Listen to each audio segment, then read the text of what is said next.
అంతర్జాతీయ మార్కెట్ల ప్రభావంతో స్టాక్ మార్కెట్లు నష్టాలతో ట్రేడ్ అవుతున్నాయి. ఉదయం మార్కెట్ ఫ్లాట్గా ప్రారంభమైనప్పటికీ ఆ తర్వాత నష్టాల్లోకి వెళ్లాయి. సెన్సెక్స్ 81,236 పాయింట్ల వద్ద ట్రేడ్ అవుతూ 855 పాయింట్ల నష్టాల్లో కొనసాగుతోంది. ఇక నిఫ్టీ 24,681 పాయింట్ల వద్ద ట్రేడ్ అవుతూ 263 పాయింట్ల వద్ద ట్రేడ్ అవుతోంది.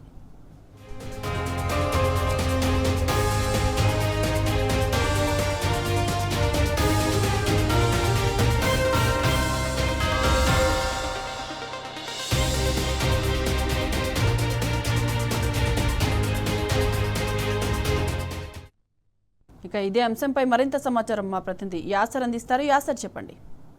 సాయి మాధవి, ఇవాళ స్టాక్ మార్కెట్ భారీ నష్టాల్లో కొనసాగుతుంది. అంటే గత సెషన్ తో పోలిస్తే సెషన్ లాభ నష్టాల మధ్య ఊగిసలాడుతున్నాయి. ప్రపంచ మార్కెట్ల ప్రతికూల పవనాలు, ట్రంప్ టారిఫ్ల గురించి ఆందోళనలు, అంతర్జాతీయ వంటి కారణాలు పెట్టుబడిదారుల సెంటిమెంట్ ను దెబ్బతీస్తున్నాయి. ముఖ్యంగా చెప్పాలంటే బ్యాంకింగ్, ఆటోమొబైల్, ఇతర కీలక రంగాలు ఒత్తిడిని ఎదుర్కొంటూ స్టాక్ మార్కెట్ సూచీల్లో సెషన్ లో కూడా భారీ నష్టాల్లోనే ఉన్నాయి.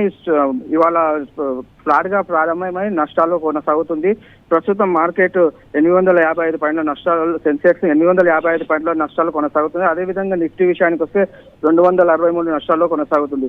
ఇక ముఖ్యంగా చెప్పాలంటే సెన్సెక్స్ 30 సూచీలో Tata steel, Infosys, tech Mahindra, HCL technology, Eternal, ITC, Asian paints, Adani ports, Axis bank, ICICI, Sun ఫార్మాలు లాభాల్లో కొనసాగుతున్నాయి. అటు నష్టాల విషయానికి వస్తే power grid corporation, HDFC bank, Reliance industries, Bajaj finance, Tata motors, Nestle India, Kotak Mahindra bank, Maruti Suzuki, ఎన్టీపీసీలు ఇవాళ నష్టాలు కొనసాగుతున్నాయి. ముఖ్యంగా చెప్పాలంటే మార్కెట్ నష్టపోవడానికి అంతర్జాతీయ ప్రమాణాలే దెబ్బతీస్తున్నాయని నిపుణులు చెప్తున్న పరిస్థితి ఉంది. సాయి మాధవ్.